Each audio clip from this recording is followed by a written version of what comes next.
Okay, notorious film burns. Oh my god, very original. Okay, first off, you got to get the film burns. How do you get the film burns? Here is an example of some shitty film burns I grabbed from the web.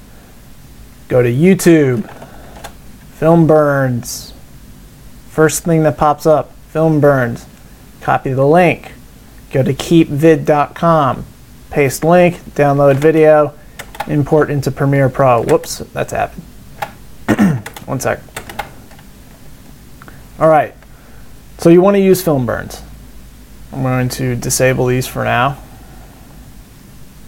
That way nothing shows on top. Where do you want to use them? I would say use it at the end of a video. We're going to use an example here.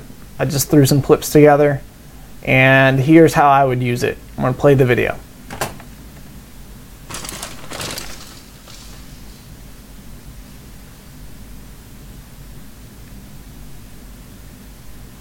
Okay, by itself it looks pretty stupid.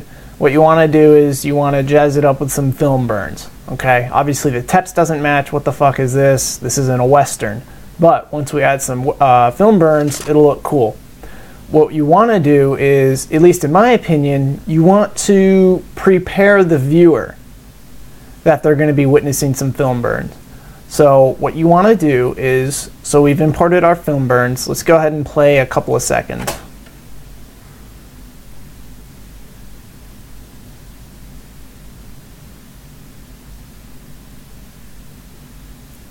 So what you see here is you have a couple of different options. This was obviously only 10 seconds.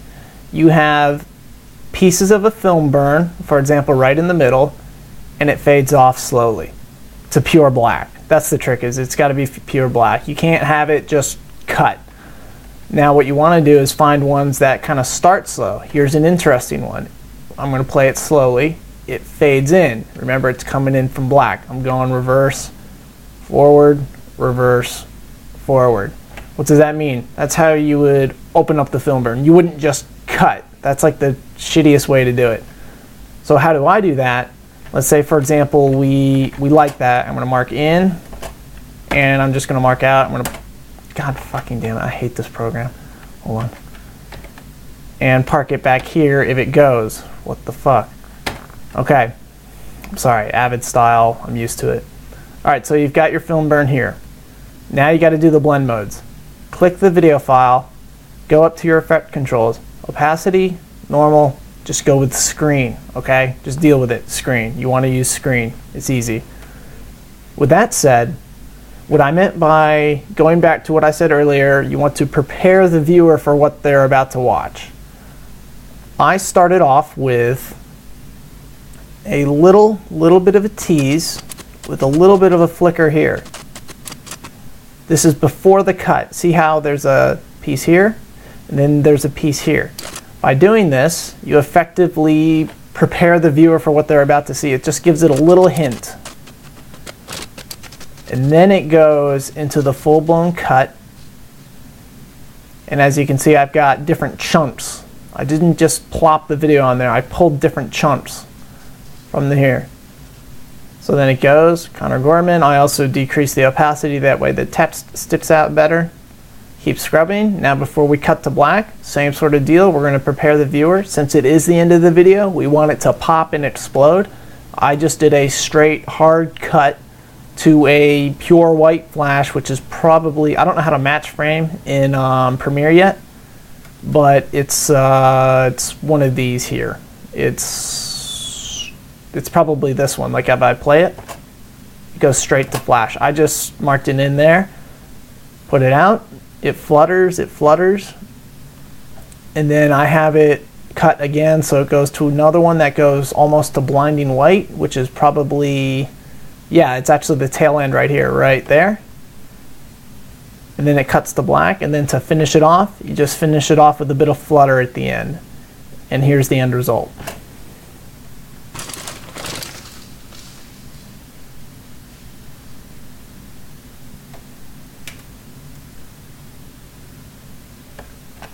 There you go. So if you can imagine, you put in some fucking Rise Against or whatever the stereotypical mountain biker music is, and you've got your very cheese-tastic film burn. And that will make you the most original person in the world. I'm going to pause.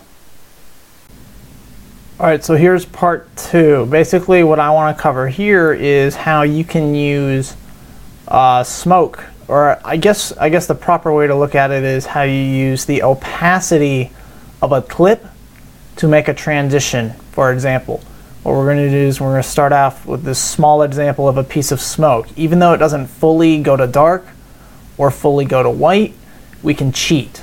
Basically, the point I'm getting at here is you're using the difference between the darkness and the brightness of an image. Here's the screen. I basically did some keyframed brightness, contrast values. Normally when I do this in Avid, I have a pretty extensive, where's the project window?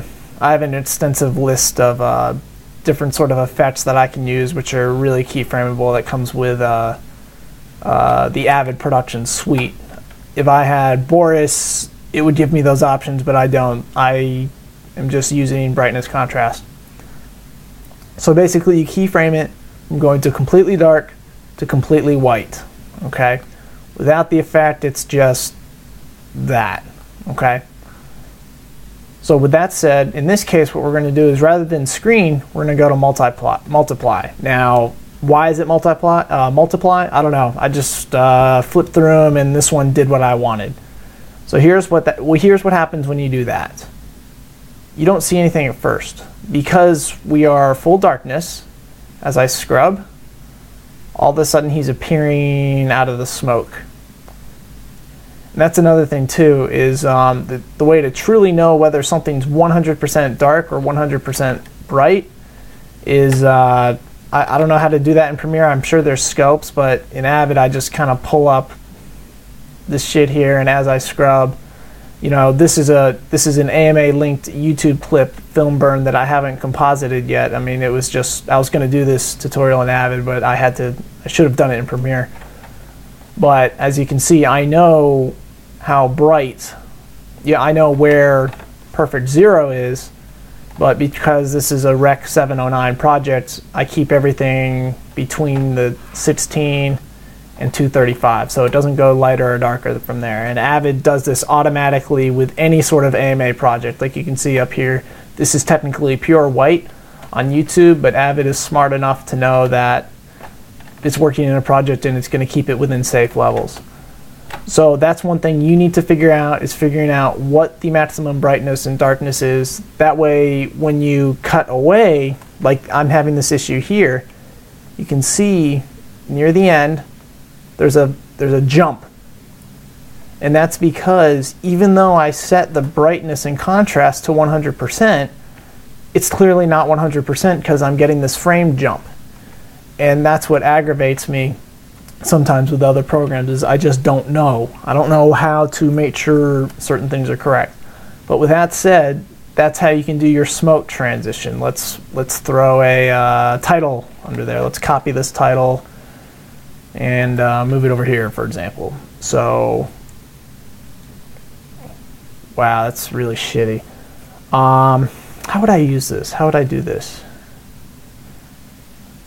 So it reveals the title. I guess what you can do is you can pre-comp. Now obviously I don't know how to do any of that stuff in a layer-based environment like this, but I don't know. I don't know what to do, but there's something to really play with.